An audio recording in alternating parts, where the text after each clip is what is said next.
Picture this. It's 11 in the morning on November the 7th, 1940.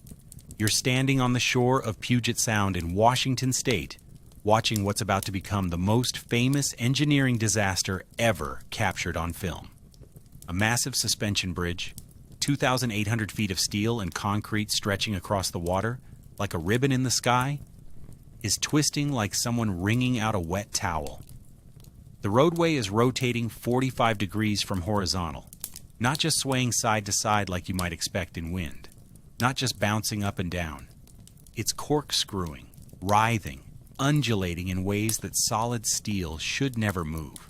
One side of the road rises 5 feet into the air while the other side drops 5 feet down. Then they reverse, over and over, faster and faster. The cables, each one thick as a person's torso, made of thousands of steel strands, are whipping through the air with enough force to slice a human in half. The towers, those massive concrete and steel structures anchored into bedrock, are holding steady. But everything between them is dancing a death dance. And here's the part that'll absolutely blow your mind. The wind causing all this destruction? Just 42 miles per hour. That's less than what your car experiences on the highway at 60. That's a strong breeze. That's the kind of wind that makes you grab your hat. Not the kind of wind that destroys a $6 million bridge. But physics doesn't care what you think should happen. Physics is cold and mathematical and absolutely merciless. Now imagine you're Leonard Coatsworth, a reporter for the Tacoma News Tribune. You're not watching from the shore. You're on that bridge. Your 1936 Studebaker coupe is sitting dead on the roadway, battery shaken loose somewhere back there in the violent bucking. You're 500 feet from safety, and those 500 feet might as well be 500 miles, because the deck is tilting and twisting so violently you can't even stand up. You're crawling, hands and knees on wet pavement. The spray from Puget Sound 190 feet below is soaking you. Every time you try to stand, the roadway tilts 30 degrees and throws you back down. Sometimes you're crawling uphill, sometimes downhill. Sometimes the surface beneath you is tilting sideways, and you're sliding toward the edge, toward the cables, toward a fall that would kill you before you hit the water. Behind you, your Cocker Spaniel Tubby is in your car, terrified, refusing to come out. You tried to get him to follow. You called. You coaxed. You even went back once. But Tubby is frozen with fear. The dog's survival instinct is telling him to stay in the car, in the one familiar space in this nightmare. He doesn't understand that the car is about to become his coffin. The bridge is screaming, literally screaming. Metal under stress makes sounds that haunt you forever. The high-pitched shriek of steel grinding against steel, the bass boom of structural members slamming into each other, the crack, crack, crack of rivets popping like gunshots, the weird musical hum of cables vibrating at frequencies they were never designed to reach. And underneath it all, the deep groan of a structure tearing itself apart. And you have to make a choice, right here, right now. Go back for your dog, or save yourself. Your dog who's been your companion, who trusts you completely. Or your life, because going back might mean dying alongside Tubby when this whole thing plunges into the Sound. This is the story of how one of the most spectacular engineering failures in history happened. How a bridge that cost $6.4 million, that's roughly $125 million in today's money, lasted exactly 4 months and 6 days before it shook itself to death.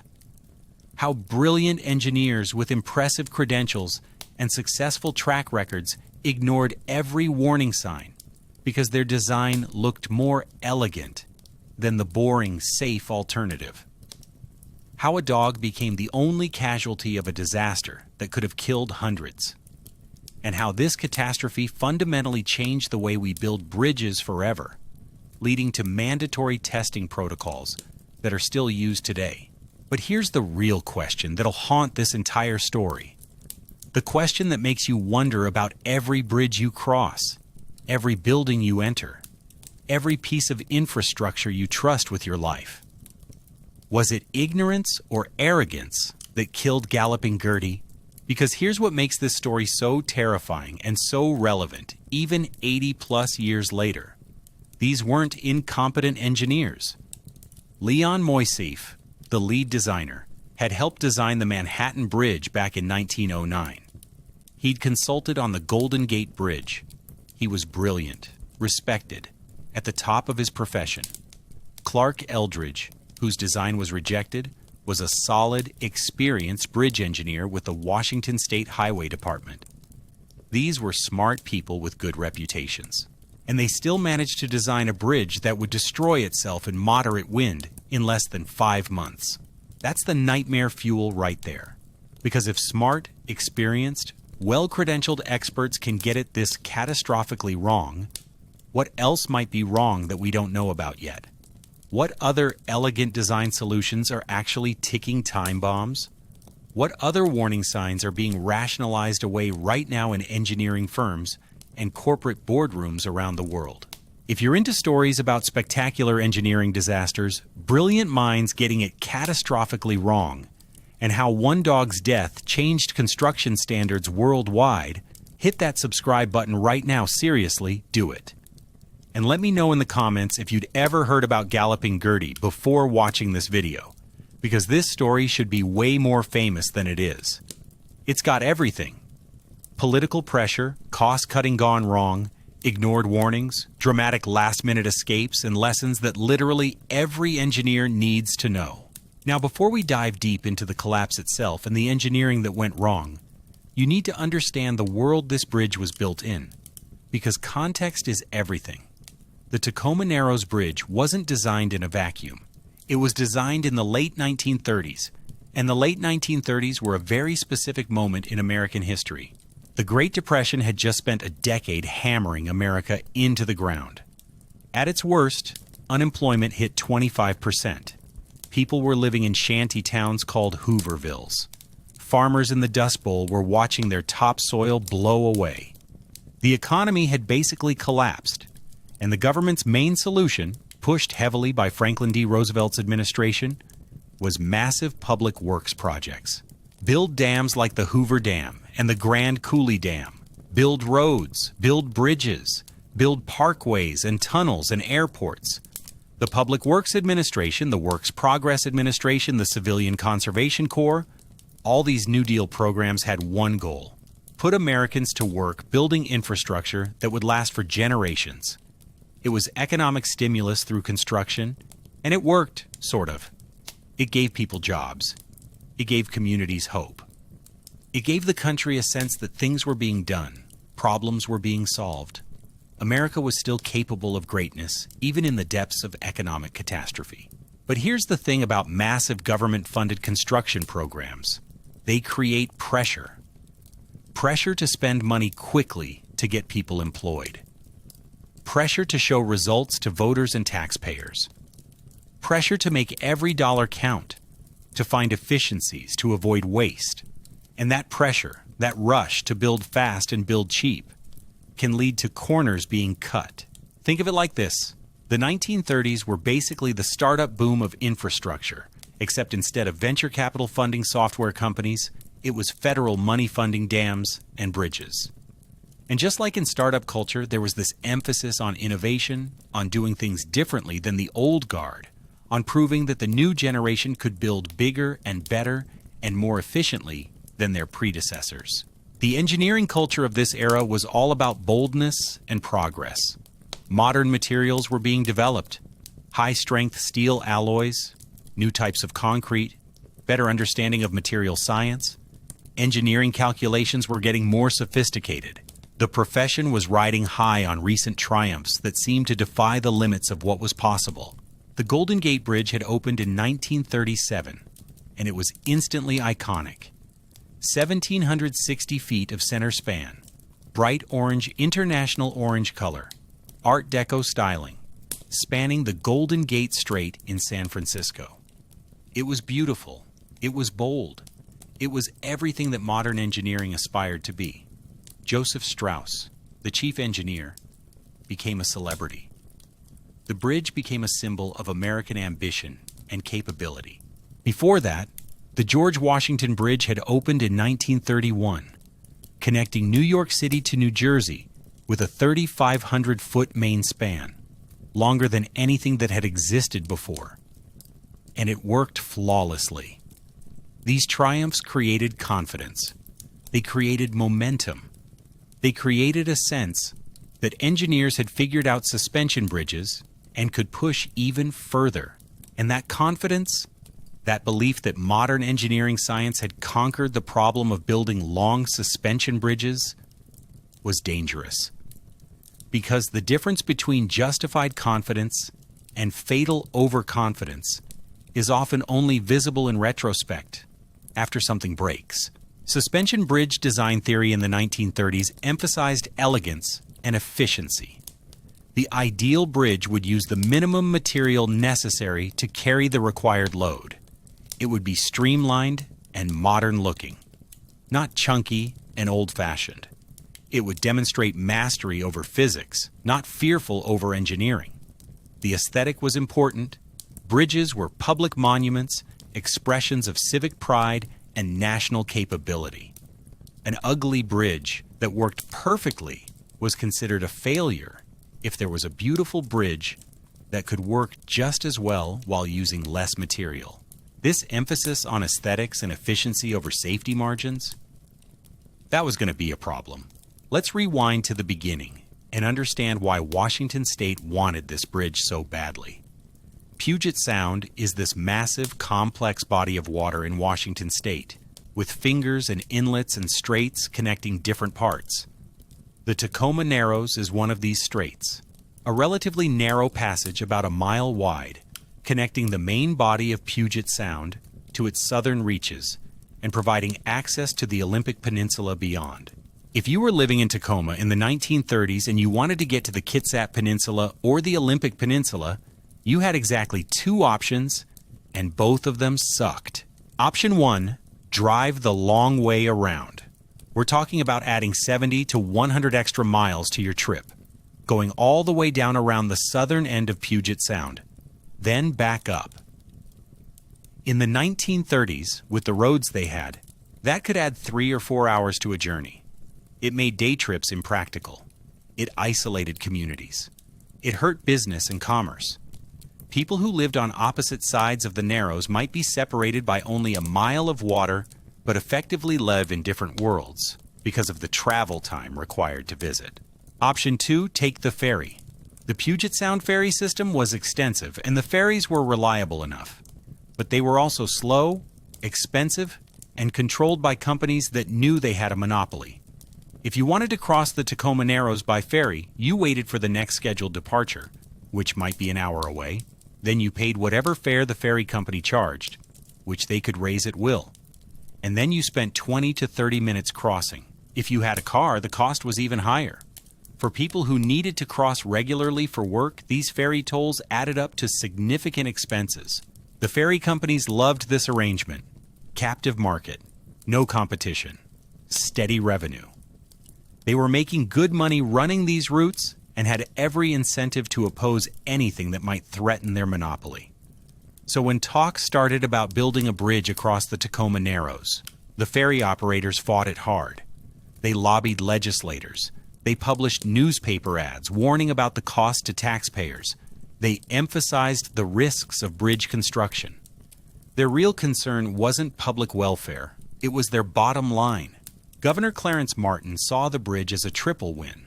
First, economically, it would boost commerce and development, make the Olympic Peninsula more accessible, reduce transportation costs for businesses and residents.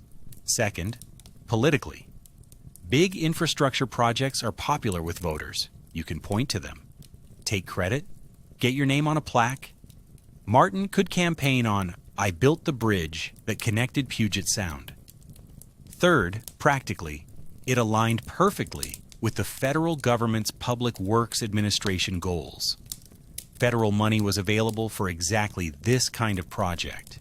In 1937, the Washington State Legislature authorized construction. They created the Washington State Toll Bridge Authority to oversee the project. They identified the Tacoma Narrows as the optimal location for 3 good reasons. It was the narrowest crossing point, which meant the shortest and cheapest bridge. Both shores had solid bedrock fairly close to the water's edge, perfect for anchoring suspension bridge towers. And the water depth was manageable for construction, deep enough for ship traffic, but not so deep that building foundations became impossibly expensive. The location had one significant downside that everyone knew about but didn't take seriously enough: wind. The ferry captains knew all about it. Anyone who'd spent time on Puget Sound knew. The Tacoma Narrows was notorious for gusty, unpredictable winds. See, you've got the Olympic Mountains to the west, big range, tall peaks, blocking Pacific weather. You've got the Cascade Mountains to the east, another big range. And you've got this narrow gap between them where the Tacoma Narrows sits.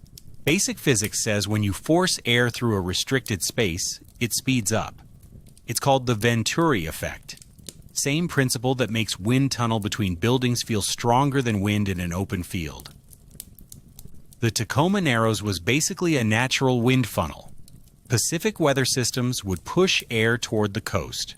That air would get squeezed through the gap, and the wind speed would increase significantly. Ferry captains planned their schedules around this. They knew certain times of day and certain weather conditions would make crossings rough. Smart captains would delay departures if conditions looked dodgy. Experienced locals knew to schedule their ferry trips for calmer periods if possible. But did anyone seriously consider what this wind pattern would mean for a suspension bridge?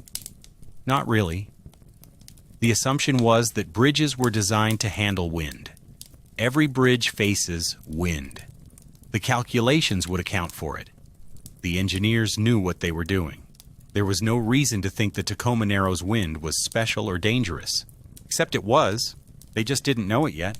Enter Clark Eldridge, Horishi Obrichaska Courage, Washington State's bridge engineer. Born in 1896, Eldridge had worked his way up through the ranks of civil engineering through the traditional path. College education, apprenticeship under experienced engineers, years of practical experience on actual projects. By the late 1930s, he was the Washington State Highway Department's go-to guy for bridge design. Not flashy, not famous, just solidly competent and reliable. Eldridge was what you'd call a conservative engineer, and I mean that as the highest compliment.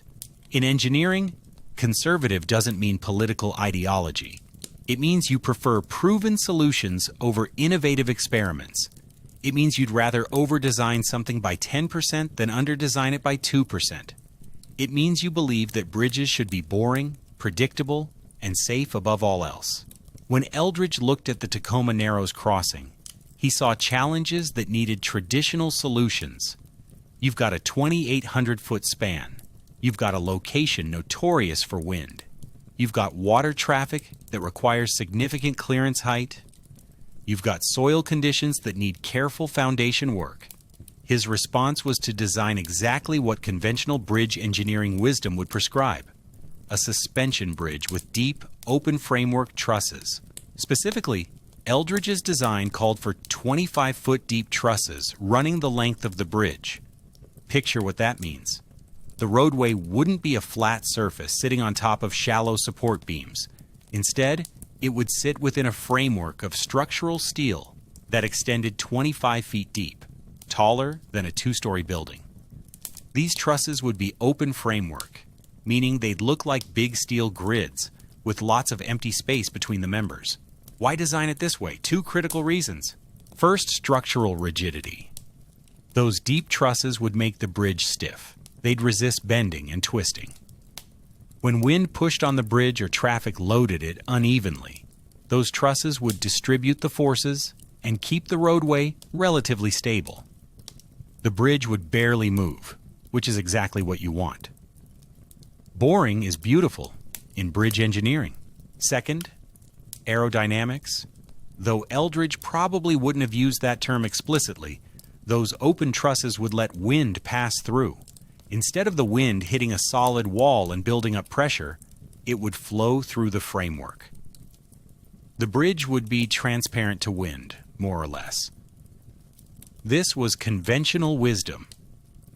Let wind pass through your structure rather than forcing it to push against a solid surface. Eldridge's design wasn't revolutionary. It wasn't going to win architecture awards for elegance or innovation. It was going to be a solid, reliable suspension bridge that did its job for 50 years or more without drama. If you looked at Eldridge's bridge from a distance, you'd think that's a bridge. Not that's beautiful or that's revolutionary. Just that's a bridge and it'll get me across safely. But there was one significant problem with Eldridge's design. It was expensive. All that structural steel for those 25-foot trusses, that cost money, a lot of money. Steel in the 1930s wasn't cheap. You had to order it from manufacturers, transport it to the site, assemble it with skilled labor using thousands of rivets and bolts. Every ton of steel in the design translated directly to cost. And Eldridge's conservative approach required a lot of steel. When the preliminary cost estimates came in for Eldridge's design, people at the Washington State Highway Department started sweating.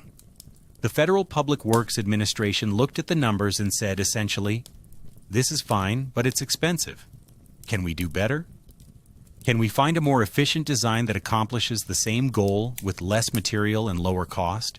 That question, that innocent-sounding question about efficiency and cost savings, opened the door for Leon Moisseiff.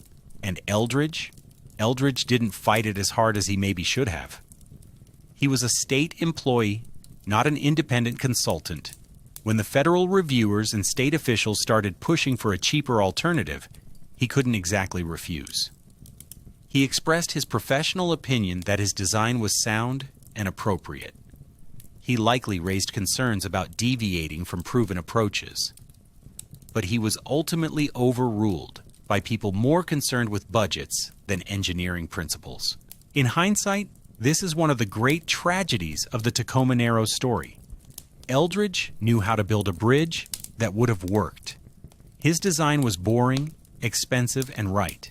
If they just built what he originally proposed, the bridge would probably still be standing today, still carrying traffic, still boring and reliable and safe. But boring and expensive lost to elegant and economical. And Eldridge had to watch as his sound design was set aside in favor of something flashier and cheaper. Leon Moisseiff was basically the rock star of bridge engineering in the 1930s. Born in 1872 in Latvia, then part of the Russian Empire, he'd immigrated to the United States and worked his way up to become one of the most respected bridge designers in the country. This guy had serious credentials and a track record of success that made people listen when he talked. His breakthrough came with the Manhattan Bridge, completed in 1909. Moisseiff was the chief engineer on that project, and he'd introduced innovations that made the bridge more efficient and economical than previous designs. The Manhattan Bridge worked well, carried enormous traffic loads, and became a testament to Moisseiff's skill. That project made his reputation. Over the next 3 decades, Moisseiff refined his approach and developed what he called deflection theory. This was his signature contribution to bridge engineering. And to understand why the Tacoma Narrows disaster happened, you need to understand what deflection theory was and why it seemed so brilliant at the time. Traditional bridge engineering up to the early 20th century emphasized rigidity. The goal was to build structures that didn't move. If you loaded a bridge with heavy traffic, you wanted minimal deflection, minimal bending, minimal swaying, minimal anything. More rigidity meant more safety, or so the thinking went. Moisseiff looked at this conventional wisdom and said, "What if we're thinking about this wrong? What if flexibility is actually better than rigidity under certain conditions?" His reasoning went like this. When forces hit a rigid structure, that structure has to resist those forces completely. Every pound of wind pressure, every ton of traffic weight, the structure pushes back with equal force. That requires a lot of material, a lot of structural strength, a lot of expense. But what if, instead of resisting forces, you let the structure move with them? What if you designed bridges to deflect, to bend and flex, in response to loads, dissipating energy through movement rather than resisting it with brute strength? Think of it like the difference between a stiff oak branch and a flexible willow branch in a windstorm. The oak branch resists the wind. It stays rigid as long as it can, but if the wind gets strong enough, the branch snaps. The willow branch bends with the wind, flexing dramatically but surviving because it's not trying to resist the force. On paper, and in certain applications, deflection theory was genuinely brilliant. It allowed engineers to build longer spans with less material. It explained why some seemingly delicate-looking suspension bridges performed well under load. It provided a mathematical framework for calculating how much a bridge could safely deflect without failing. Moisseff had used deflection theory successfully on multiple projects. When he consulted on the Golden Gate Bridge in the 30s, his calculations helped optimize the design. The Golden Gate Bridge was flexible by design. It moves, it sways a bit, and that's okay, because the movement is controlled and predictable. It works because the engineers understood the difference between controlled flexibility and uncontrolled oscillation. But here's where Moisseff's brilliance turned into a fatal blind spot. He became convinced that flexibility was almost always better than rigidity for suspension bridges. His success with previous projects made him overconfident. He started pushing deflection theory beyond its valid range of application. He started designing bridges that were more flexible than his theory could adequately account for. And critically, Moisseff and his contemporaries didn't fully understand aerodynamics. They understood static loads, the weight of the bridge itself, the weight of traffic. They understood basic wind loads, how much force a steady wind would exert on a flat surface. But they didn't understand dynamic wind effects, particularly something called aeroelastic flutter. Aeroelastic flutter is what happens when a flexible structure interacts with moving air in a way that creates feedback loops. The wind pushes the structure moves. The movement changes how the wind flows around the structure. The changed wind flow pushes the structure more, which creates more movement, which changes the wind flow more, and so on. It's a self-reinforcing cycle that can grow exponentially until something breaks.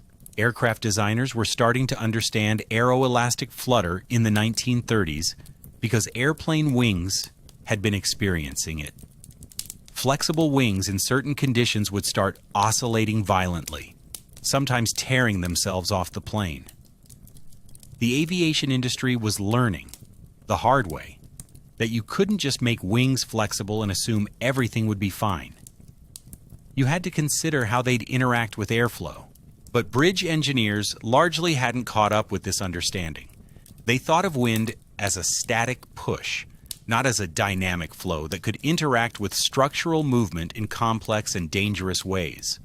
Moisseff's deflection theory didn't account for aeroelastic flutter. He didn't know he needed to account for it. So when Moisseff looked at Eldridge's conservative design for the Tacoma Narrows Bridge and saw all that heavy steel in those 25-foot trusses, he saw inefficiency and wasted material. He saw an opportunity to do something more elegant, more modern, more consistent with his deflection theory. He proposed replacing those 25-foot deep open trusses with 8-foot tall solid plate girders. Let me explain what a huge difference this was. Eldridge's trusses were open framework, like a very tall chain link fence or a steel lattice. Wind would blow through them relatively easily. The structure would resist bending and twisting through its depth and its open geometry. Moisseff's plate girders were solid walls of steel running along both edges of the roadway. Imagine the difference between a chain link fence that wind passes through versus a solid concrete wall that wind slams into. That's the difference between Eldridge's trusses and Moisseff's girders. Why would Moisseff propose solid walls instead of open framework? Because his deflection theory said the bridge should be flexible, and those deep trusses made the bridge stiff. By using shallow, solid plates, Instead of deep open trusses, he'd create a more flexible structure that would move with wind and traffic loads, rather than rigidly resisting them. The modification saved 40% of the steel. 40%! That's not a minor optimization, that's a massive cost reduction. We're talking millions of dollars in savings, both in material costs and in the labor costs of assembling all that steel. The politicians loved it. The budget managers at the Public Works Administration loved it. Here was a famous, respected engineer with an impressive track record offering to build the same bridge with 40% less money. It seemed like a no-brainer. Moisseiff sweetened the proposal with assurances that his calculations showed the bridge would easily handle the loads it would face. The deflection theory math checked out. The bridge would be flexible, yes, but that flexibility would be its strength, not its weakness. It would move with the wind rather than fighting it. And here's something that should have been a massive red flag, but somehow wasn't. Moisseiff didn't do wind tunnel testing. Wind tunnel testing technology existed in the 1930s. You could build a scale model of your bridge, maybe 1/50th scale or 100th scale, and test it in an artificial wind tunnel.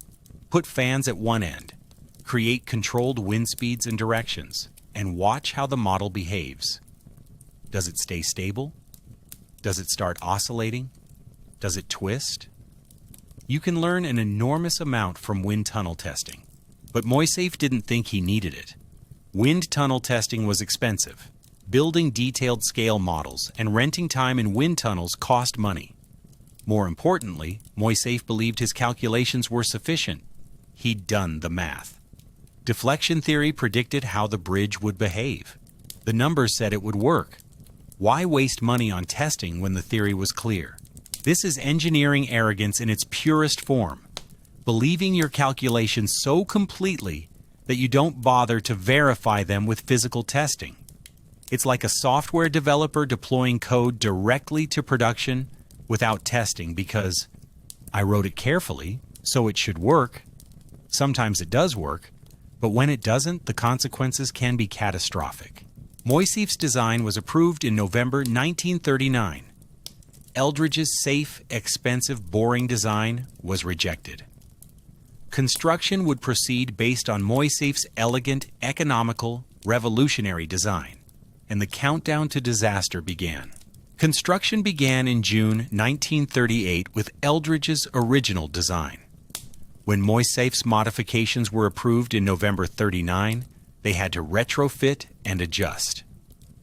The main contractor was Pacific Bridge Company, with cable work by John Roebling's Sons Company, the same company that had built the Brooklyn Bridge cables decades earlier. Bethlehem Steel supplied the structural steel. These were top-tier companies doing quality work. The problem wasn't the construction quality, it was the design itself. The bridge they built was genuinely impressive by the standards of the time. The center span stretched 2,800 feet across the Tacoma Narrows, suspended 190 feet above the water. The towers rose high above Puget Sound. From a distance, it looked graceful, modern, efficient. The deck was 39 feet wide, carrying 4 lanes of traffic. That sounds reasonable until you realize that for a suspension bridge with a 2,800-foot span, a 39-foot width gives you a length-to-width ratio of 72:1. That's incredibly slender. Imagine a ruler that long compared to its width. That's how narrow this bridge was. For comparison, the Golden Gate Bridge has a length-to-width ratio of about 47:1. The George Washington Bridge is even sturdier. The Tacoma Narrows was in a category of extreme slenderness that should have raised massive concerns. But it looked elegant. It looked modern. It looked like the future of bridge design. The bridge opened to traffic on July 1st, 1940, with the usual ceremony and celebration. Governor Martin was there. Speeches were made. Ribbons were cut. The Tacoma News-Tribune ran headlines about the triumph of modern engineering. The first cars rolled across, drivers marveling at the views of Puget Sound and the Olympic Mountains. And then, almost immediately, the bridge started moving. From the very first day, literally from July 1st, 1940, opening day, the bridge exhibited noticeable vertical oscillations. We're not talking about tiny movements that only sensitive instruments could detect. We're talking about the roadway rising and falling several feet as cars drove across. Drivers would feel their stomachs drop like they were on a roller coaster. Some people loved it. They thought it was thrilling. Others were terrified and refused to cross again. The first reports came in within hours of opening. Drivers crossing the bridge that inaugural day felt the roadway heaving beneath their wheels. It wasn't constant. The oscillations would start at certain wind speeds or when traffic loaded the bridge in certain patterns. But when it happened, it was unmistakable and unnerving. Imagine driving across what's supposed to be a solid bridge and feeling waves rolling under your car. The front end rises, then falls, then rises again. Your passengers' heads are bobbing. Objects on your dashboard are sliding around. That drop in your stomach that you get on a roller coaster, you're getting that while driving what's supposed to be straight highway across a bridge. The construction workers and engineers initially dismissed it as normal settling behavior. Every large structure settles after construction, they said. Once the bridge gets some use, once all the connections seat properly, once everything adjusts to bearing load, the movement will decrease. This is engineering optimism at its most dangerous, the assumption that a problem will resolve itself rather than considering whether it might be a symptom of fundamental design failure. But the oscillations didn't decrease, they got worse. By August, just a month after opening, the movements were becoming more pronounced and more frequent. A 15-mile-per-hour breeze could set the bridge undulating. 20 miles per hour would create waves rolling along the roadway that were visible from shore. Drivers who crossed regularly started developing strategies. Drive fast to get across before the motion makes you sick, or drive slow to minimize the stomach-dropping effect, or avoid crossing when wind forecasts look dicey. Some drivers genuinely enjoyed it.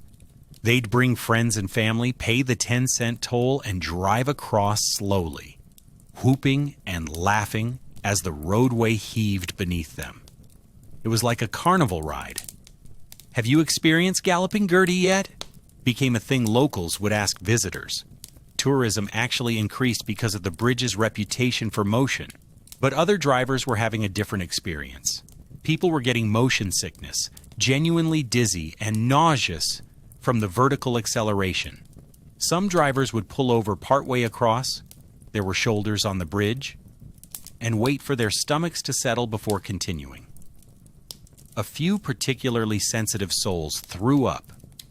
Car accidents began happening as drivers lost control when the roadway dropped unexpectedly or rose too quickly. By October 1940, just 3 months after opening, the oscillations were getting seriously alarming. The bridge wasn't just swaying anymore. It was displaying different modes of movement depending on wind conditions. Sometimes it would heave vertically in a smooth wave pattern. Sometimes it would create multiple waves, with the center of the span moving differently than the areas near the towers. And occasionally, disturbingly, it would twist slightly, one edge of the roadway rising while the other fell. That twisting motion should have been a massive warning sign. Vertical oscillation in a suspension bridge, while undesirable, at least follows predictable patterns. Torsional twisting, rotation along the length of the bridge, is much more dangerous. It puts stress on structural connections in ways they're not designed to handle, and it can lead to aeroelastic flutter, that deadly feedback loop where motion and wind reinforce each other until something breaks. But the engineers and administrators didn't recognize the torsional motion as the red flag it was. They saw it as just another quirky behavior of this unusually lively bridge. The math said the bridge should handle winds up to 120 miles per hour. The structural inspection showed no damage. The cables were holding, everything looked fine on paper, even if the reality was getting increasingly unsettling. The locals started calling it Galloping Gertie, and the nickname stuck because it was absolutely perfect. The bridge would buck and heave like an excited horse being saddled for the first time. You could watch it from shore and see the roadway rippling like a ribbon in the wind. It looked almost organic, almost alive. It was simultaneously fascinating and terrifying. Professor F.B. Farquharson from the University of Washington became deeply interested in the phenomenon. Farquharson was a professor of structural engineering, and he recognized immediately that this wasn't normal bridge behavior. Starting in October, he began making regular visits to the bridge with his engineering students.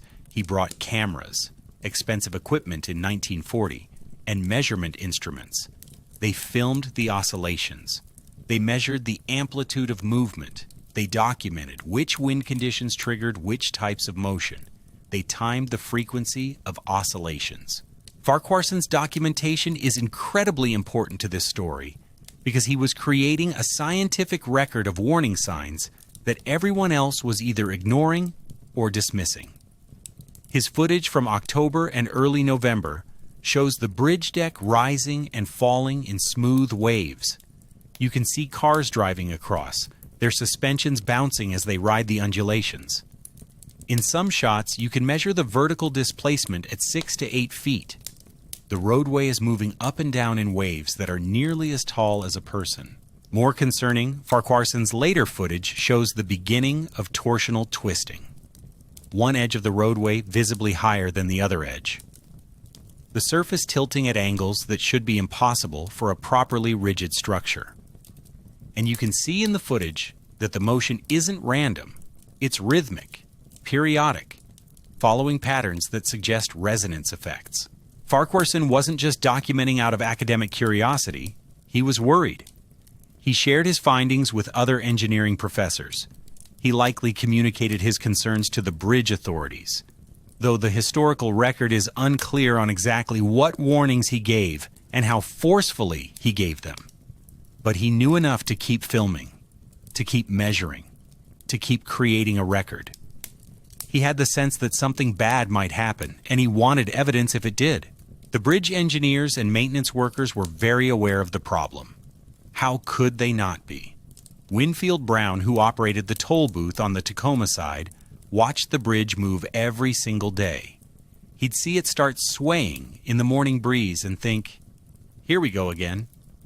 He'd watch cars cross during oscillations, see drivers' faces as they experienced the motion. Notice how some would speed up to get across faster, while others would slow down and white-knuckle the steering wheel. Walter Miles, one of the bridge maintenance workers, regularly walked across the bridge during oscillations to inspect for damage. Can you imagine that?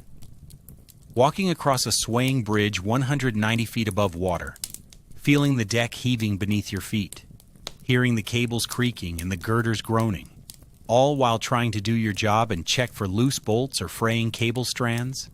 That takes either incredible courage or incredible normalization of danger. Probably both. Miles and other maintenance workers just accepted that this was what working on this bridge required. And yet, despite all this visible evidence that something was fundamentally wrong, the official position remained. It's quirky, but it's fine. Engineers examined the structure and found no obvious damage. The cables were holding strong. The towers were solid as mountains. The connections seemed secure, showing normal wear but nothing alarming. The bridge was moving more than expected, sure, but nothing was actually breaking. The theoretical calculations said the bridge should handle winds up to 120 miles per hour. These little oscillations in moderate 15 to 30 mile per hour winds weren't supposed to indicate structural danger. What nobody fully grasped, because the science wasn't well understood yet, was that the bridge was already dancing on the edge of disaster. Every oscillation was testing the structure. Every wave pattern was fatiguing metal connections, slightly deforming bolts, microscopically weakening joints. Every twist was searching for the resonance frequency that would trigger catastrophic failure. The bridge wasn't settling in and stabilizing. It was ramping up, working itself up to its final, fatal performance. The workers developed dark humor about it. "Well, at least it never gets boring working here," they'd joke. "Every day's a new adventure with Gertie." That gallows humor is a classic sign of people knowing they're in a dangerous situation but feeling powerless to fix it or leave it. Insurance companies were starting to get nervous. Word was getting around the industry about this bridge that wouldn't stop moving. Some companies refused to provide full coverage for the structure. Others charged higher premiums. The insurance industry, which makes its money by accurately assessing risk, was sending a signal. This bridge is higher risk than normal. But that signal wasn't loud enough to overcome institutional momentum. By early November 1940, Galloping Gertie had become infamous throughout the Pacific Northwest. Insurance companies were getting nervous. Some refused to provide full coverage for the bridge because of the documented oscillation problems. Professional engineers from other firms had visited and expressed concerns. Professor Farquharson's documentation was becoming more worried in tone. But here's the thing about large institutional decisions. They have momentum. Millions of dollars had been spent. The bridge was opened, functioning, carrying traffic. To close it down or undertake major modifications would be admitting that the design was flawed. It would be humiliating for the engineers involved, expensive for the state, and politically difficult to explain. So the decision was to monitor the situation and hope it stabilized. This is a pattern you'll see in every major engineering disaster. Warning signs that are minimized, rationalized, or ignored, because acknowledging them would be too expensive or embarrassing. The Challenger space shuttle disaster had engineers warning about O-ring problems in cold weather. The Deepwater Horizon oil rig had safety warnings that were dismissed. The Boeing 737 MX had pilots reporting problems with the automated system. In each case, institutional momentum and financial pressure overcame caution. Leon Moissafe was still standing by his design. He'd been consulted about the oscillations and reportedly said they were within acceptable parameters. The bridge was behaving according to deflection theory. It was flexible. It was moving with the wind. That was the whole point. The fact that it was moving more than anticipated was interesting but not necessarily alarming. After all, the calculations showed the bridge could handle much stronger winds than what it was currently experiencing. What Moissafe didn't understand, what nobody properly understood in 1940, was that it wasn't about the wind strength. It was about the wind pattern interacting with the bridge's shape and flexibility in a way that created positive feedback. Under certain specific conditions, even moderate winds could drive oscillations that grew stronger and stronger until something broke. The bridge was a musical instrument waiting for someone to play the right note. And November 7th, 1940, the wind played that note. Leonard Coatsworth woke up that Thursday morning planning to drive from Tacoma to Kitsap County for a business meeting. As a reporter for the Tacoma News-Tribune, he'd crossed Galloping Gertie dozens of times and was used to its quirks. The weather was typical Pacific Northwest November, gray, breezy, but nothing extraordinary. Wind speed was around 35 to 40 miles per hour. Strong enough to notice, not strong enough to raise alarms. Coatsworth got in his car, a 1936 Studebaker coupe, with his black Cocker Spaniel Tubby riding along. They approached the bridge around 7 in the morning. The toll booth operator, Winfield Brown, was already noticing that the bridge was moving more than usual, but it had done this before. Traffic was light, just a handful of cars crossing in the early morning. As Coatsworth drove onto the bridge, he could feel the familiar up and down motion starting. But something was different this time. The oscillations were stronger, more violent. The roadway was heaving like never before. About halfway across, the motion became so severe that he could barely control the car. Imagine trying to drive on a road that's moving like a wave in the ocean. Your wheels lose contact with the pavement as the deck rises, then slam down as it falls. The steering becomes useless because your tires aren't consistently gripping the surface.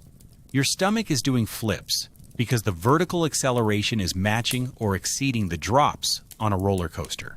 Coatsworth tried to turn around, but the motion was too severe. His car stalled. The battery shook loose and fell onto the roadway. And then the oscillation pattern changed. Instead of just moving up and down, the bridge began twisting. This is the crucial moment where everything went from alarming to catastrophic. The bridge wasn't just galloping anymore, it was writhing. The roadway would twist 45 degrees from horizontal. Imagine one side of the road being 4 or 5 feet higher than the other side, then reversing, over and over. The steel was screaming. The cables were whipping through the air. The entire structure was being subjected to forces it was never designed to handle. Coatsworth abandoned the car. He left Tubby inside, thinking he'd come back for the dog once he got to safety. But Tubby, terrified by the violent motion and the screaming metal, refused to follow. The dog was too scared to leave the car, ironically making the car into a death trap. Coatsworth crawled 500 feet on his hands and knees, clinging to the bucking roadway, sometimes thrown against the curb or the center line.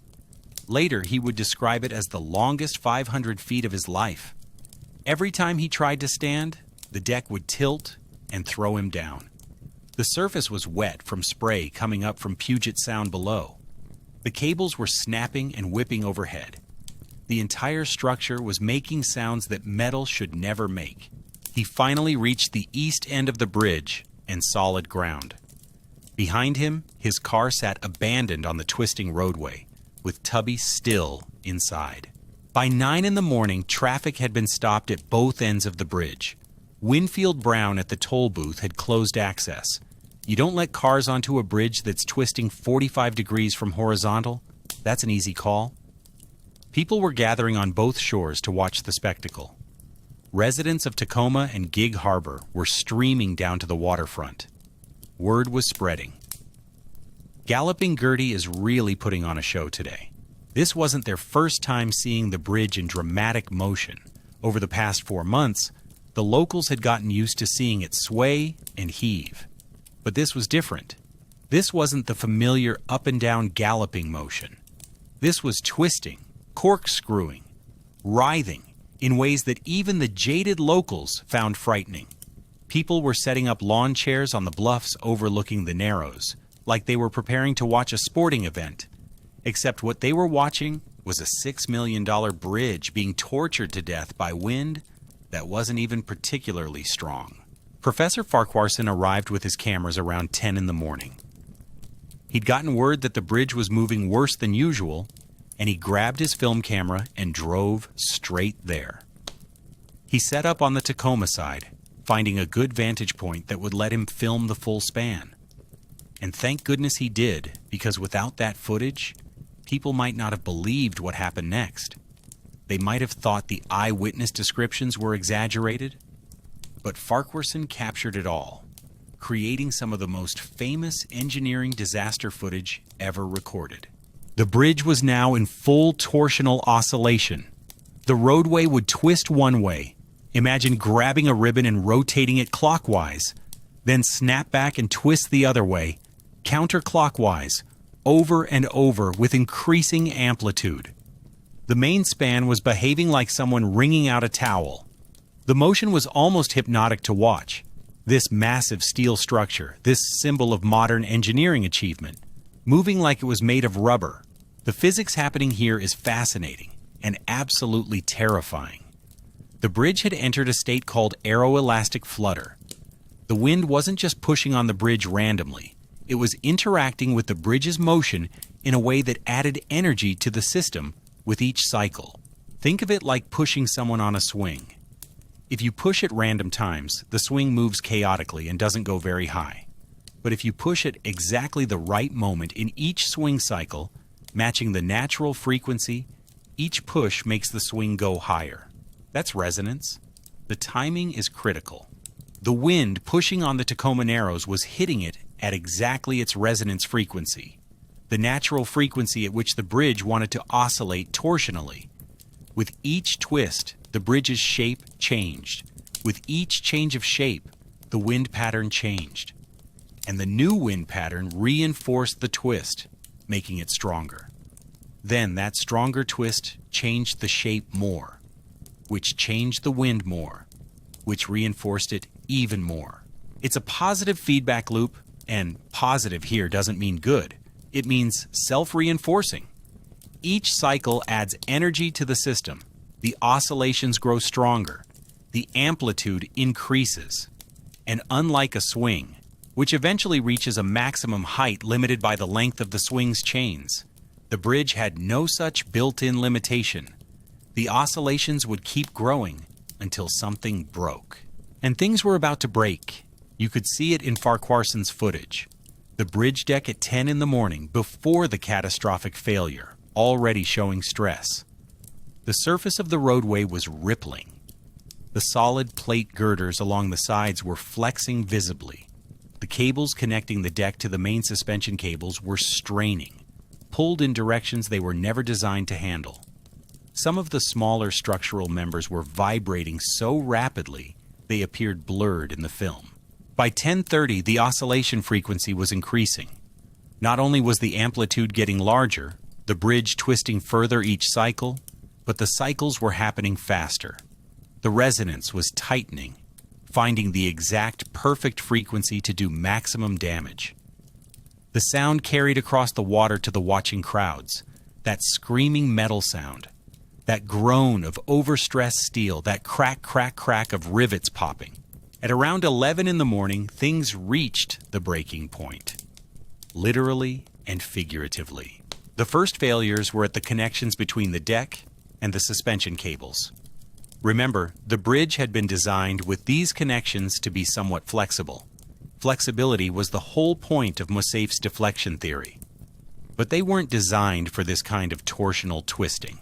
They were designed to handle vertical loads, the weight of the deck pulling down, the suspension cables pulling up. Straightforward forces in predictable directions. But torsional oscillation was putting stress on these connections in rotational directions they weren't meant to handle. Imagine taking a bolt that's designed to resist pulling forces and instead subjecting it to twisting forces. The bolt might be very strong against pulling, but twisted strongly enough it fails. One connection failed. You could hear it. A sharp crack that carried across the water. Then another connection. Then more, like popcorn popping. Crack, crack, crack, crack. The load redistributed as connections failed, which overstressed adjacent connections, which caused them to fail, which redistributed the load further, creating a cascade of failures spreading along the span. You can see it in Farquharson's footage. The professor's camera is steady. He's not panicking, not running, just calmly documenting. And you can see the moment the structural integrity begins to collapse. Sections of the deck suddenly hanging at crazy angles, no longer properly attached to the supporting cables above. The roadway surface starts to separate into segments, each segment moving independently now that the connecting structure has failed. And then, in what looks like slow motion but happened in seconds, a 600-foot section of the center span broke completely free and plunged into Puget Sound. The sound was apocalyptic. Multiple witnesses described it as the loudest noise they'd ever heard. Thunder, they said. A sound that you feel in your chest as much as hear with your ears. Steel girders weighing tons, hitting water from 190 feet up. The impact sent spray flying 50 feet in the air. The sound echoed off the bluffs on both sides of the Narrows. People on shore felt it as much as heard it. That deep, visceral boom that shakes your skeleton. The cables, each one thick as a person's torso, made of thousands of steel strands wound together, were whipping through the air with enough force to cut a human in half. When the deck broke free, the cables that had been holding it suddenly had no load. They recoiled like released rubber bands, but each cable weighed thousands of pounds.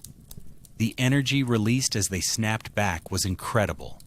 If anyone had been on or near the bridge at that moment, those cables would have killed them instantly.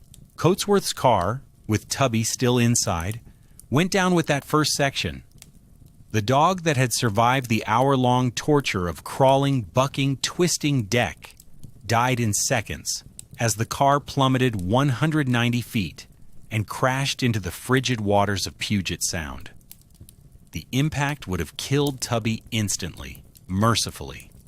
One small dog, the only casualty of one of history's most spectacular engineering failures, dying because he'd been too scared to leave his owner's car. Professor Farquharson had been trying to rescue Tubby earlier in the morning, but couldn't get close enough to the twisting bridge. The motion was too violent, and going onto the span would have been suicide. He later said the guilt haunted him, even though there was realistically nothing more he could have done. You don't risk human life to save a dog, no matter how much you love animals, but it still hurt. That dog trusted humans to keep him safe, and the humans failed him through engineering incompetence. But the collapse wasn't finished. That first 600-foot section going down triggered more failures. The structural load that section had been carrying was suddenly gone, which changed how forces distributed through the remaining structure. More connections failed. More sections of roadway broke free. More cables snapped and whipped through the air. The central span, basically the entire suspended portion of the bridge between the two towers, came down in pieces over the next few minutes, each piece falling with that same terrible thunder, each impact sending spray and shock waves across Puget Sound. The towers remained standing. They were solid, well built, anchored deep into bedrock, but everything between them was collapsing into the water below. By 11:15, it was over. The screaming metal fell silent. The dust and spray settled. The wind that had killed the bridge kept blowing, but there was nothing left for it to destroy. What remained was a bridge with no center, just towers standing uselessly on either side of the Tacoma Narrows, with cables dangling into the water like the tentacles of some dead sea creature. The roadway, the deck, the girders, the connections, all sitting at the bottom of Puget Sound in a tangled mass of twisted steel. 4 months and 6 days after opening with ceremony and celebration, the Tacoma Narrows Bridge had destroyed itself in 42-mile-per-hour winds. The most expensive bridge failure in history at that point, the most spectacular, the most thoroughly documented, and the most preventable. Because Clark Eldridge's original design, the boring, expensive one with the deep trusses that let wind pass through, would have stood there solid and stable in those same 42-mile-per-hour winds, barely moving, just doing its job. But that design had been rejected as too costly. And now the state had nothing. The immediate aftermath was chaos. Reporters descended on the scene, easy for Leonard Coatsworth, who was already there and had just lived through it. His first-hand account would be published in the Tacoma News-Tribune the next day and would become one of the definitive eyewitness narratives of the disaster. Engineers and officials scrambled to understand what had happened. The initial impulse was to blame unprecedented winds, but the weather records made that impossible to sustain. 42 miles per hour isn't unprecedented. It's barely noteworthy for Puget Sound in November. People had sailed through much stronger winds without concern. The bridge had been rated for winds up to 120 miles per hour. So if it wasn't the wind strength, what was it? The federal government launched an investigation immediately. This had been a PWA-funded project, meaning federal money was involved. Federal oversight had approved the design. If there were lawsuits, and there absolutely were going to be lawsuits, the government needed answers fast. The investigation was headed by Theodore von Karman, a brilliant engineer and physicist who actually understood aerodynamics. Von Karman and his team studied the wreckage, reviewed the design documents, examined Professor Farquharson's films, and interviewed witnesses. Their conclusions were damning. The bridge had been fundamentally misdesigned. The 8-foot solid plate girders that Moiseev had insisted on created a solid barrier that the wind pushed against rather than flowed through. The narrow width and extreme flexibility created a structure that had no resistance to torsional twisting. The lack of wind tunnel testing meant nobody had seen this coming.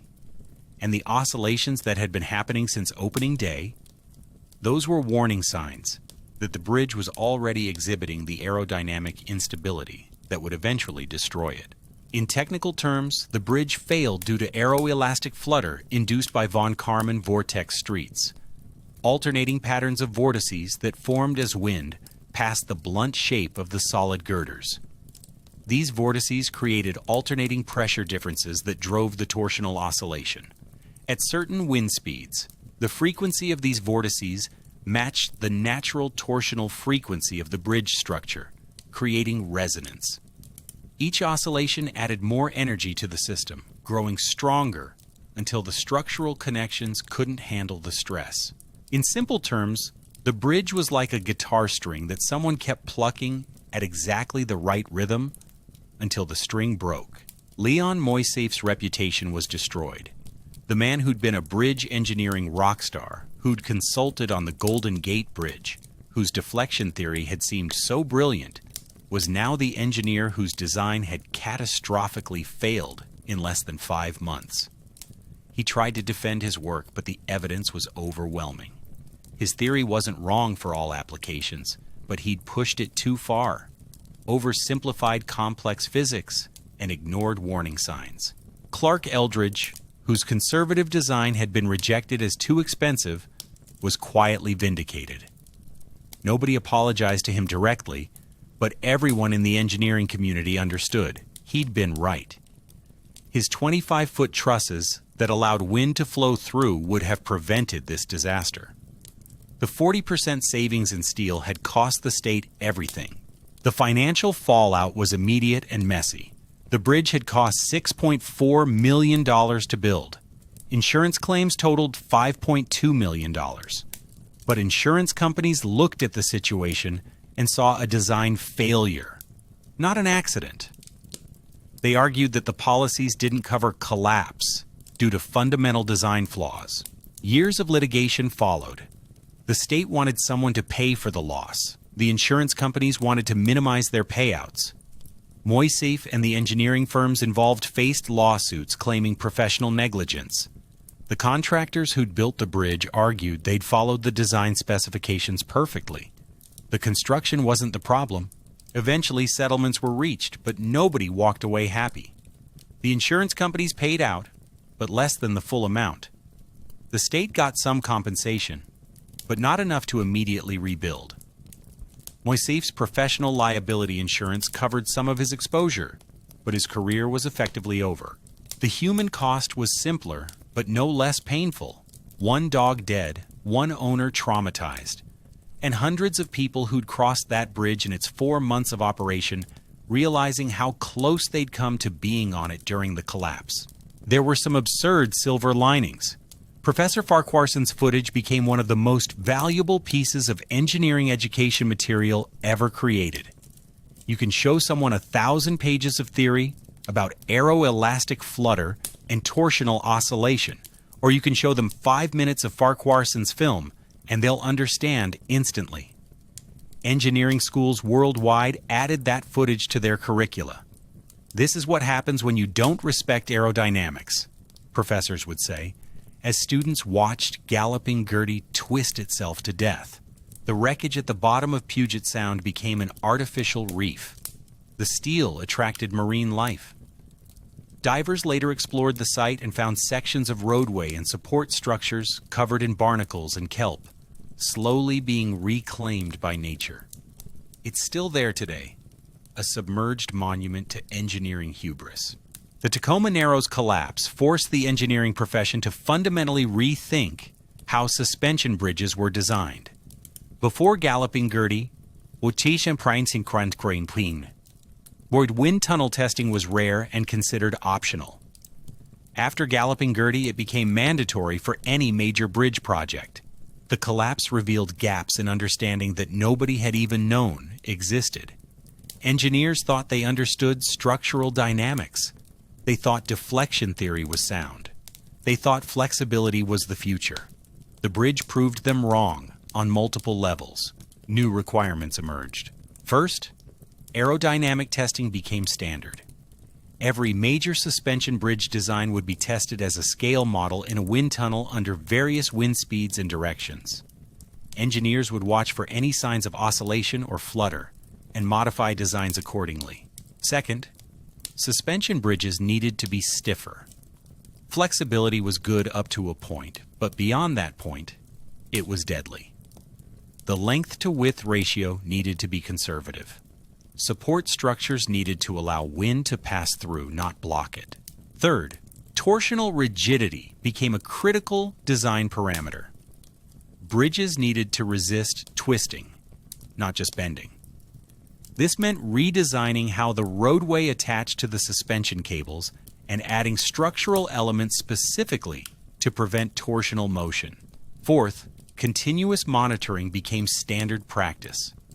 Instruments to measure oscillations, strain gauges to detect stress on critical components, and protocols for closing bridges when conditions exceeded safe parameters. These changes weren't cheap or simple. Every bridge project became more expensive and more complex. But the alternative, having bridges collapse, was unacceptable. The profession learned its lesson, and it learned it well. Interestingly, Theodore von Karman's work on the investigation led to major advances in understanding aeroelastic flutter. His research became foundational for aircraft design as well as bridge design. The same principles that caused Galloping Gertie to fail could cause airplane wings to flutter and fail. The aviation industry took notice and incorporated the lessons learned. Washington State needed to replace the bridge. The crossing was too important to abandon. Ferry service was reinstated temporarily, but everyone knew a new bridge was necessary. The question was, could they build one that wouldn't shake itself to death?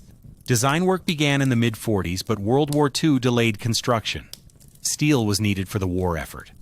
Engineers needed time to incorporate all the lessons learned from the collapse. It wasn't until October 1950 that construction began on the new Tacoma Narrows Bridge. The new design borrowed heavily from Clark Eldridge's original conservative approach. Deep trusses that allowed wind to flow through, a wider deck for better stability, much greater torsional rigidity, and extensive wind tunnel testing before construction began. Every possible lesson from the collapse was incorporated. The new bridge opened in October 1950, exactly 10 years and 1 month after the original collapsed. And it worked. No dramatic oscillations, no twisting, no problems. It stood solid and stable in the same winds that had destroyed its predecessor. The conservative, expensive approach that had been rejected in 1939 turned out to be the right answer all along. The 1950 bridge is still standing today, though it's been supplemented by an additional parallel bridge opened in 2007 to handle increased traffic. Both modern bridges cross the same Tacoma Narrows, where Galloping Gertie failed. They stand as proof that engineers learned their lesson. Clark Eldridge, who'd been overruled in 1939, lived until 1990. He had the satisfaction of seeing his design principles vindicated and implemented in the replacement bridge. He never said, "I told you so," publicly, but he didn't need to. Everyone knew. Leon Moisseiff died in 1943, just 3 years after the collapse. His legacy is complicated. He wasn't a bad engineer. His deflection theory contributed genuine insights to bridge design, but he pushed his theories beyond their valid range of application, ignored warning signs, and prioritized elegance over safety. His name will forever be associated with Galloping Gertie's failure. Here's where this story stops being historical and becomes current, because the pattern that destroyed Galloping Gertie, cost pressure overriding safety, warning signs ignored, institutional momentum preventing course correction, keeps repeating in modern engineering and tech. Think about the Boeing 737 MAX. That's 2 crashes, 346 deaths, and a 20-month grounding because Boeing prioritized cost savings and schedule pressure over addressing a known stability problem with the MKS system. Pilots reported issues. Engineers raised concerns. Boeing's response was essentially, "It'll be fine." Sound familiar? Or consider the Millennium Tower in San Francisco, a luxury high-rise that's slowly sinking and tilting because of foundation problems that engineers warned about during construction. The warnings were dismissed as overly cautious, Now the building has sunk 18 inches and tilted 14 inches. Fixing it is costing hundreds of millions. Or the Surfside condominium collapse in Miami in 2021. An engineer's report from 2018 detailed serious structural problems. The condo board discussed it, debated the repair costs, and delayed taking action. 3 years later, the building collapsed in the middle of the night, killing 98 people. The parallels are disturbing. In each case, warning signs existed and were documented. Fixing the problems would have been expensive or inconvenient.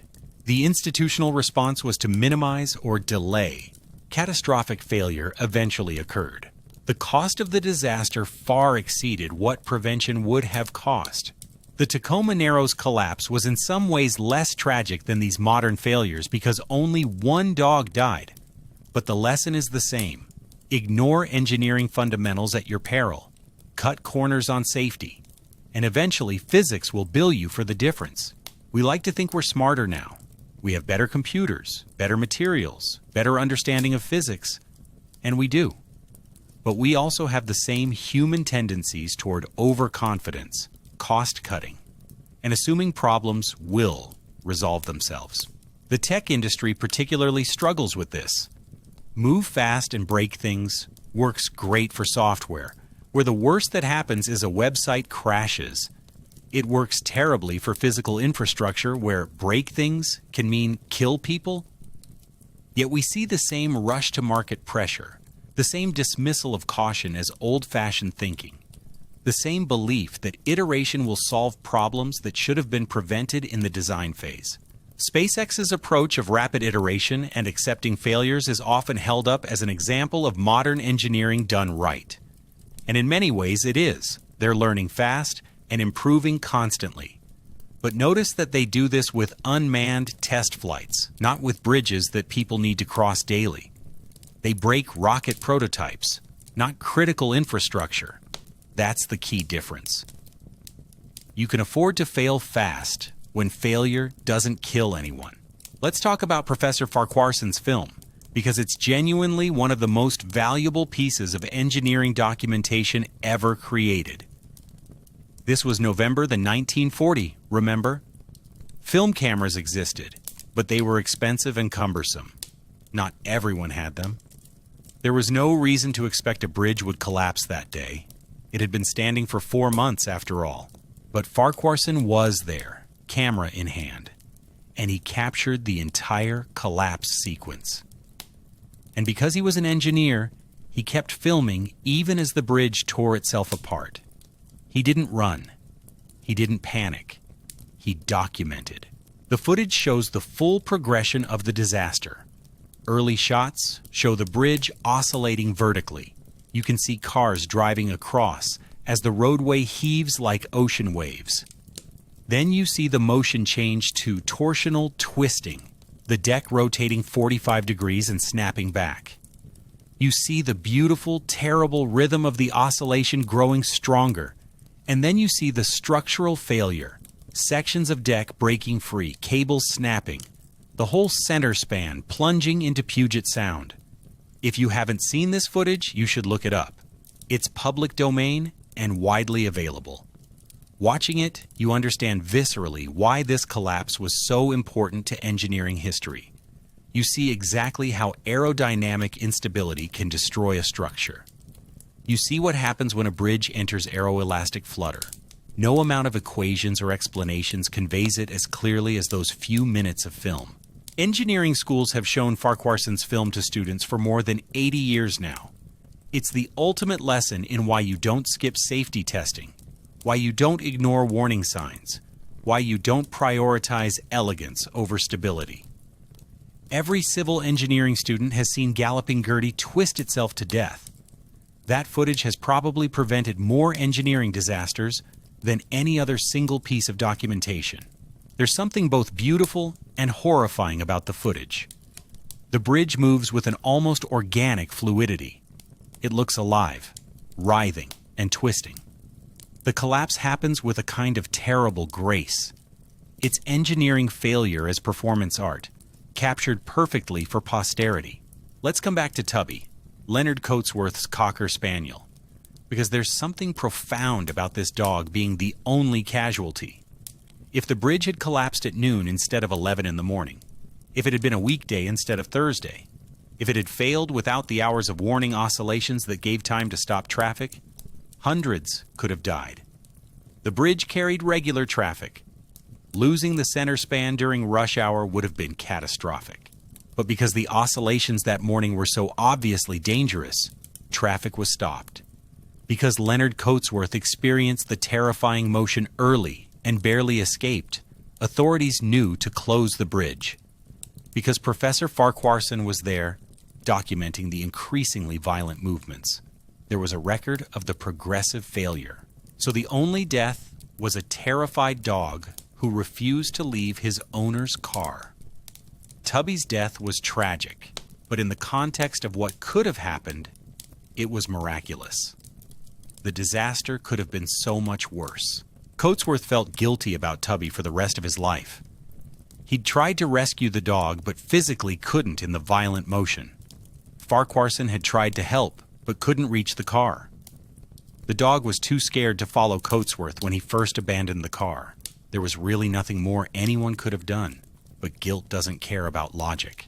In a strange way, Tubby became a symbol of the disaster, the only innocent victim, the living creature who had no say in the engineering decisions, the cost-cutting, the ignored warnings.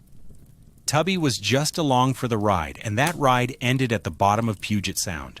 Every time someone teaches about the Tacoma Narrows collapse, they mention Tubby. It personalizes the disaster, gives it an emotional anchor beyond just technical discussion of torsional oscillation and aeroelastic flutter. A dog died, and that dog's death represents the cost of engineering failures, not usually measured in dollars or damaged structures, but in lives lost. So what are the takeaways from this disaster? What should we remember 80 plus years later? First, elegance is not the same as correctness. Moisseiff's design was elegant. It was beautiful. It used less material and looked more modern than Eldridge's conservative approach. And it killed the bridge in 4 months. Sometimes the boring, expensive, overbuilt solution is the right solution. Engineering is about what works, not what looks impressive. Second, warning signs demand response, not rationalization. From opening day, Galloping Gertie was telling everyone it had problems. The oscillations weren't normal. The locals knew it. That's why they called it Galloping Gertie. The engineers documented it. Insurance companies were worried about it. But the institutional response was to explain it away rather than fix it. It's just settling in. It's within acceptable parameters. The theory says it's fine. Until it wasn't. Third, testing isn't optional. Wind tunnel testing existed in 1940. It wasn't some futuristic technology they couldn't access. It was available, and Moisseif chose not to use it because it was expensive, and he thought his calculations were sufficient. That decision directly led to the collapse. Testing reveals problems that theory misses. Always test. Fourth, cost pressure cannot override safety fundamentals. The 40% steel savings that made Moisseiff's design attractive, that savings cost Washington State everything. The bridge had to be completely replaced. All that money spent on the elegant, efficient design was wasted. They would have been better off spending more upfront on Eldridge's safe design. Cutting corners on safety is never actually economical in the long run. Fifth, institutional momentum is dangerous. Once the flawed design was approved, once construction started, once the bridge opened, it became increasingly difficult to admit there was a fundamental problem. Too much money invested, too much political capital committed, too much institutional embarrassment to admit failure. This momentum carried the project forward, even when evidence suggested stopping. Breaking that momentum requires courage. Sixth, multidisciplinary expertise matters. The engineers who designed Galloping Gertie were excellent at structural engineering. They understood static loads, material stress, cable tensions. What they didn't understand was aerodynamics. They needed expertise they didn't have, and they didn't realize they needed it.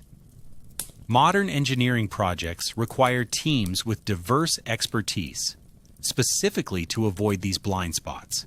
Seventh, failure can be a gift if we learn from it. The Tacoma Narrows collapse was a disaster, yes, but it changed engineering practice worldwide. Every suspension bridge built after Galloping Gertie benefited from its lessons. The mandatory wind tunnel testing, the aerodynamic design considerations, the focus on torsional rigidity, all came from studying what went wrong. In a very real sense, every safe suspension bridge today owes something to Galloping Gertie's failure. Today, if you drive across the Tacoma Narrows, you're crossing one of two modern bridges. The 1950 bridge and the 2007 bridge both carry traffic across the same strait where Galloping Gertie failed. They're stable, safe, and boring in the best possible way. They don't oscillate. They don't twist. They just carry traffic reliably, day after day, year after year. But the old bridge isn't forgotten. At the Tacoma Narrows Bridge site, there's a memorial and viewing area with historical information about Galloping Gertie. Engineering tourists visit regularly. Divers occasionally explore the wreckage at the bottom of Puget Sound, though much of it has degraded or been reclaimed by marine life over the decades. The film footage lives on, shown to engineering students worldwide. Galloping Gertie has probably been seen by more people in death than in life. It's become an icon of engineering failure, a cautionary tale, a perfect example of what happens when theory meets reality and theory loses. Clark Eldridge's vindication came too late to give him satisfaction in 1940, but history remembers him as the engineer who got it right.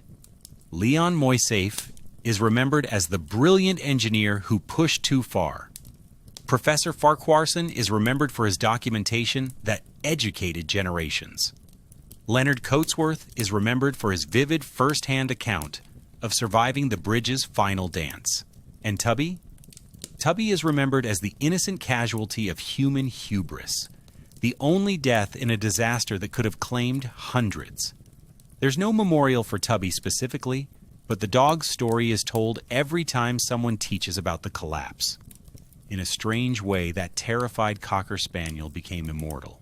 The lesson of Galloping Gertie is ultimately simple. Respect physics, respect warning signs, and respect the difference between elegant theory and messy reality.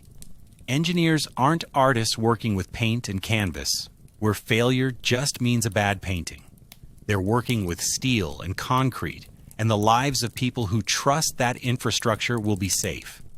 That trust is sacred, and violating it, whether through arrogance, cost pressure, or simple overconfidence, carries real consequences. 4 months and 6 days. That's how long the original Tacoma Narrows Bridge survived. 80-plus years later, we're still learning from its failure. And as long as engineers keep watching that footage of the bridge twisting itself to death, as long as students keep learning about what went wrong, Galloping Gertie's legacy will be preventing the next disaster. So what do you think about this story? Did you know about Galloping Gertie before watching this? Have you ever crossed a bridge that moved more than you were comfortable with? Let me know in the comments. I read them all. If you enjoyed this deep dive into engineering disasters, hit that like button and subscribe for more stories about the brilliant mistakes and spectacular failures that changed how we build our world.